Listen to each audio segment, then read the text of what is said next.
तुम्ही आत्तापर्यंत कोपरापर्यंत फुगाबाही तर बघितलेलीच आहे, परंतु आपण अजूनच त्याच्यामध्ये डिझाईनची भर टाकणार आहोत. तर बघा, शोल्डरवर खूप छान असा फुगा आलेला आहे, परंतु आपण बॉटमला सुद्धा खूप छान अशी डिझाईन बनवलेली आहे. व्हिडिओ आवडल्यास प्लीज आपल्या चॅनलला लाईक, शेअर, सबस्क्राईब करा. तर मग चला व्हिडिओला सुरुवात करूया. व्हिडिओ स्किप न करता पूर्ण बघा, म्हणजे तुम्हाला डिटेल समजेल.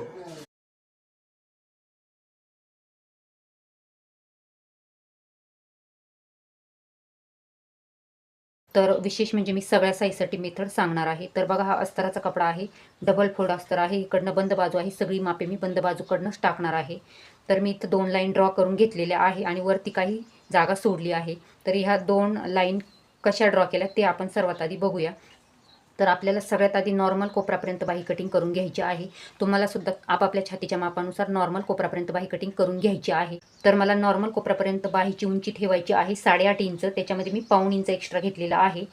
तर पाऊण इंच एक्स्ट्रा का? खालच्या बाजूनी पाव इंच आणि वरच्या बाजूनी आपल्याला शोल्डरमध्ये हवं असतं म्हणून. तर तयार उंची फक्त 8.5 इंच आहे. त्याच्यामध्ये मी पाऊण इंच एक्स्ट्रा घेतलेला आहे आणि इथे एक लाईन ड्रॉ केलेली आहे. तर त्याबरोबरच आपल्याला आता नॉर्मल कोपरापर्यंत बाही कटिंग कशी करायची सगळ्या साईजसाठी ते सुद्धा शिकायला भेटणार आहे. तर बघा, ही लाईन तर तुम्हाला समजलीच असेल. त्याच्या खाली मी 3.5 इंचावर एक लाईन ड्रॉ करून घेतलेली आहे. तर तिला आपण इथून ते इथपर्यंतच्या अंतरला आपण कॅप हाईट असं बोलतो. तर आपल्याला जर कोपरापर्यंत बाही कटिंग करायची असेल तर तुम्हाला इथून तर इथपर्यंतचं अंतर म्हणजेच कॅप हाईटचं अंतर हे 3.5 इंचाचंच घ्यायचं आहे. तुमचं छातीचं माप कितीही असू द्या, त्याकडे लक्ष नाही द्यायचं. तुम्हाला समजा कोपरापर्यंत बाही कटिंग करायची तर तुम्ही ठरवून टाकायचं कॅप हाईट 3.5 इंच घ्यायची आणि एक लाईन ड्रॉ केली. आता त्याच्यावर आपल्याला तिरका आर्महोल राऊंड घ्यायचा आहे. तर मेथड मी सगळ्या साईजसाठी सांगत आहे. तर आर्महोल राऊंड म्हणजे काय ते पण समजावून घेऊया. हा क्लायंटचा जुना ब्लाऊज आहे, जो त्यांना व्यवस्थित येतो. तर तो असा उलट करायचा आहे. आता इथं बघू शकता तुम्ही, इथून तर इथपर्यंत आपली फिटिंग लाईन आहे, बरोबर. तर तिथून सुरुवात करायची आहे आणि पूर्ण राऊंड मोजायचा आहे आपल्याला असा. ह्या फिटिंग म्हणजे ही जी फिटिंग लाईन खालच्या बाजूने सुद्धा आहे, इथून सुरुवात करायची. तर इथपर्यंत असं आपल्याला आर्महोल राऊंड मोजायचा आहे. असंच तुम्ही सगळ्या साईजसाठी करू शकता. याने परफेक्ट कोपरापर्यंत बाही तुम्ही सगळ्या साईजसाठी इझिली कट करू शकाल. तर बघा, माझं येतंय 14 इंच, तुमचं 15 इंच येऊ शकतं, 16, 17, 18, अगदी 19 पर्यंत सुद्धा येऊ शकतं. तर माझ्या केसमध्ये येतंय 14 इंच. तर इथून तर इथपर्यंतचा राऊंड 14 इंच आलेला आहे. तर आता आपल्याला म्हणजेच आपला आर्महोल राऊंड, माझ्या क्लायंटचा आर्महोल राऊंड आहे 14 इंच. तर त्याचं निम्म करायचं आहे, म्हणजे ते झालं 7 इंच. तर आपल्याला असं तिरकं 7 इंच टाकायचं आहे आणि त्या तिरक्या लाईनचे समान 4 भाग करायचे आहे. नंतर 1.5 इंच मार्जिन, कारण आपण ब्लाऊजला 1.5 इंच मार्जिन घेत असतो. इथं दंडघेराच्या निम्मे अधिक 1.5 इंच मार्जिन. तुमचं काय XYZ दंडघेर असेल त्याचे निम्मे अधिक 1.5 इंच मार्जिन. आता ही मार्जिन आपण आधी सेपरेट काढूया. आता सगळ्या साईजसाठी कोपरापर्यंत बाही कटिंग आपल्याला त्या निमित्ताने शिकायला भेटणार आहे. तर आता हा डॉट आहे, त्याच्यावरती सगळ्या साईजसाठी अर्धा इंच जायचं आणि बॅकचा सेप रेडी करून घ्यायचा या पद्धतीने. हा झाला बॅकचा सेप. आता फ्रंटचा सेप कसा द्यायचा ते थोडक्यात सांगते. परंतु आपण जी फुगाबाही कटिंग डिझाईन बघणार आहोत तिला आपल्याला फ्रंटच्या सेपची गरज नाही, आपल्याला फक्त बॅकच्या सेपची गरज आहे. परंतु आपल्याला सगळ्या साईजसाठी कोपरापर्यंत बाही कटिंग पण शिकायचं आहे, म्हणून मी थोडक्यात समजून सांगणार आहे. इथून तर वरती घेतलं अर्धा इंच, इथून तर खाली पुन्हा पाव इंच घ्यायचं. समजा इथं पाव इंच घेतलं आणि हा पॉईंट आणि हा पॉईंट असा जोडून घ्यायचा. इथून पुन्हा सगळ्या साईजसाठी 1 इंचावर डॉट द्यायचा आणि असा फ्रंटचा सेप आपल्याला कंप्लीट करायचा. किंवा मी कोपरापर्यंत बाही कटिंग कशी करायची सगळ्या साईजसाठी त्याचा सेपरेट व्हिडिओसुद्धा अपलोड करील. तर आता आपल्याला ही जी डिझायनर पफ स्लीव्ज बनवणार आहोत तिला फक्त एवढ्या एकच सेपची गरज आहे. आता बघा, इथं मी एकच सेप दिलेला आहे, परंतु आपण ब्लाऊजला किंवा ड्रेसला लावताना ब्लाऊज व फ्रंट मुंड्याला फ्रंट मुंड्याचा सेप द्यायचा आणि बॅक मुंड्याला बॅक मुंड्याचा सेप द्यायचा, ही बाही डिझाईन करायची असेल तर. बाकी ही बाही डिझाईन करण्यासाठी हा एवढा एकच सेप घ्यायचा. इथून वरती 3 इंचावर जायचं आहे. तर तुम्ही सगळ्या साईजसाठी 3 इंचावर जाऊ शकता. तुम्हाला जर जादा फुगा असेल तर अगदी 5 इंचापर्यंत सुद्धा तुम्ही जाऊ शकता. तुम्ही 2 इंचसुद्धा जाऊ शकता, 2.5 इंचसुद्धा, 3, 3.5, 5 इंचापर्यंत जाऊ शकता. त्यामुळेच मी इथे एक्स्ट्रा ठेवलं होतं आणि मग तिथून खाली नॉर्मल कोपरापर्यंत बाही कटिंग केलेली आहे. तर मी आधी 3 इंच घेतलेलं आहे, मला नॉर्मल जास्त फुगा नको आहे आणि इथं एक लाईन ड्रॉ करून घेणार आहे मी. आता आपल्याला हे अंतर मोजायचं आहे. हे किती आहे? हे आहे 7 इंच. तर त्याच्या निम्म करायचं आहे आणि ते माप आपल्याला इथं टाकायचं आहे आणि इथून पुन्हा सरळ खाली स्ट्रेट यायचं आहे. आता आपल्याला पुन्हा या लाईनीचा इथं सेंटर काढायचा आहे. तर तो आला इथपर्यंत. तर आता आपल्याला बाहीचा शेप बनवायचा आहे. तर तो कसा बनवायचा बघू शकता तुम्ही. इथपर्यंत मिळवून घ्यायचा आधी. 1 इंच सरळ आलेली आहे, इथपर्यंत मिळून घेतलं. आता हा शेप कसा कंप्लीट करायचा तर बघू शकता तुम्ही. थोडीशी प्रॅक्टिस केली तरी तुम्हाला आपोआप जमून जाईल. तर असं इथून असं या पद्धतीने कटिंग करूया. तुम्हाला असंच सगळ्या साईजसाठी करायचं आहे.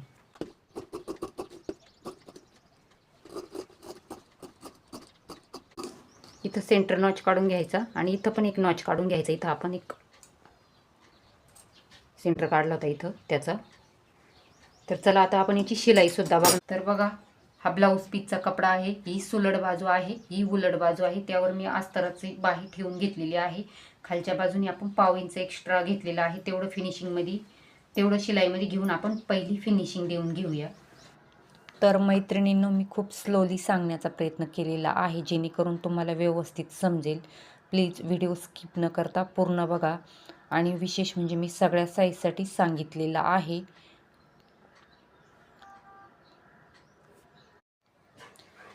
ही जी फुगाबाई आहे ती सध्या खूपच ट्रेंडिंगमध्ये आहे.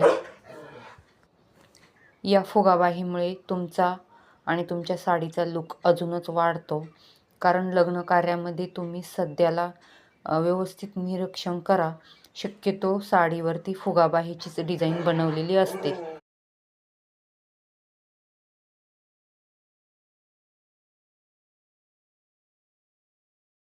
बघा, हा सेंटर आहे. इथं नॉच दिलेला आहे आणि इथं पण नॉच दिलेला आहे.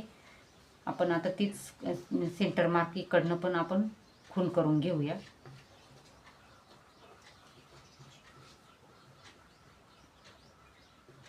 या पद्धतीने. आता बघा, ही सुलट बाजू आहे, ही उलट बाजू आहे. काही जण इकडनं प्लेट्स घ्यायला सुरुवात करतात, तर त्यामुळे फिनिशिंग बिघडते पपची. तर आपल्याला असं सुलट करायचं आहे. हा नॉच आहे, इथून प्लेट्स घालाय सुरुवात करायची, इथपर्यंत घालत यायच्या. प्लेटची दिशा ह्या बाजूनी ठेवायची अशी, म्हणजे इकडच्या बाजूनी इथपर्यंत. याच्या ह्या प्लेटच्या ह्या प्लेटची दिशा आपल्याला ह्या प्लेटच्या विरुद्ध ठेवायची. म्हणजे ही अशी पुढच्या बाजूने घ्यायची आणि ही पण अशी इकडं घ्यायची, म्हणजे अशी. चला आपण घेऊन बघूया. तर या सेंटरपर्यंत मी 3 प्लेट्स टाकल्या आहे. सेम आपल्याला इकडून पण 3च प्लेट्स टाकायच्या आहे इथपर्यंत. आता ह्या प्लेटची दिशा इकडून घेतली, आता याची इकडं वरच्या बाजूने घ्यायची. तर ती कशी,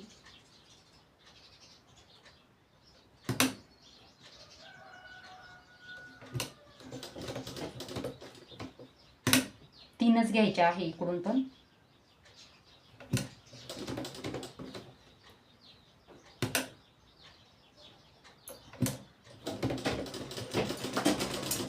या पद्धतीने बघा, खूप छान असा पप आपला रेडी झालेला आहे. तर बघू शकता. आता ही झाली आपली पप फुगाबाही रेडी. परंतु आपल्याला अजून पण हिला डिझाईन करायची आहे काहीतरी वेगळं. आता इथं सेंटर काढायचं आहे आपल्याला आणि सरळ एक लाईन ड्रॉ करायची आहे इथं 4 इंच वरती. मिऱ्या घातल्या आणि करायचं आहे. आपण जशा साडीच्या मिऱ्या घालतो अगदी तसंच करायचं आहे. परंतु आधी आपण अस्तराचा कपडा आणि हा कपडा सटकू नये म्हणून इथपर्यंत आधी एक टीप घालून घेऊया. आता इथं साडीच्या जशा मिऱ्या घालतो तशा मिऱ्या घातल्या आणि करायचं आहे. या पद्धतीने. आणि इथं सुई दोऱ्याने सुद्धा तुम्ही शिवू शकता. मी मशीनवर शिवून घेणार आहे इथं.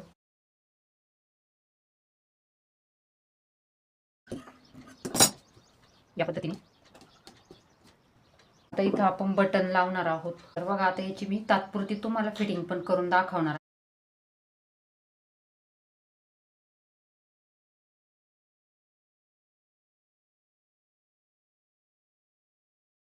तर बघू शकता, खूप छान अशी फुगाबाई आपली रेडी झालेली आहे. तुम्ही नॉर्मल आपण जशी बाही लावतो तशीच अगदी ब्लाऊजला किंवा ड्रेसला लावू शकता. इथं बरोबर सेंटर काढायचा, इथं फ्रंट मुंडा जोडायचा, इथं बॅक मुंडा जोडायचा. जर बाही कमी आली तर एक एक प्लेट्स खोलून टाकायच्या, बाही एक्स्ट्रा जर झाली तर एक एक प्लेट्स अजून टाकायच्या, परंतु मी सांगितलेल्याप्रमाणेच प्लेट्स टाकायच्या. आता ह्या बाहीला एवढा एकच सेप आहे, आपण कटिंग तर बघितलेलीच आहे, परंतु ब्लाऊज व किंवा ड्रेस व फ्रंट मुंड्याला फ्रंट मुंड्याचा सेप द्यायचा 1 इंचावरून आणि बॅक मुंड्याला बॅक मुंड्याचा सेप द्यायचा 1.5 इंचावरून.